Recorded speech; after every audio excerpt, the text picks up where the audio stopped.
বাংলার একজন সূর্য সন্তান বীর মুক্তিযোদ্ধা। উনি যৌবনকালে অস্ত্র ধরছিলেন বাংলাদেশের স্বাধীনতার জন্য। আজকে বিচারের দ্বার প্রান্তে উনি বাংলার মানুষের কাছে বিচার চান। উনি অসহায় অবস্থায় আছে। লাস্ট পর্যন্ত আমাদের ক্ষয় যুব সংগঠনের কাছে উনি গেছেন। আমরা ওনাকে আশ্বস্ত করেছি উনার সর্বোচ্চ বিচার যেভাবে হয় আমরা ওনার সাথে থাকবো, ওনার পাশে আছি। আছি না নিবা?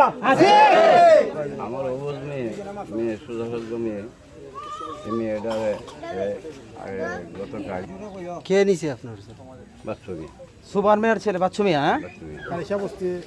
আজ পর্যন্ত আমরা তার কঠিন শাস্তি চাই, কঠিন শাস্তি চাই। ওনাকে নিয়ে প্রশাসন চেয়ারম্যান, প্রথমে চেয়ারম্যান, তারপর উপজেলায় আমাদের থানায় যোগাযোগ করব, তারপর ইউনো মহোদয়ের কাছেও আমরা এই বিষয়টা অবগত করব। দেখি ওনার বিচার কি হয় না হয়। আমরা ফাঁসে আছি সবসময়।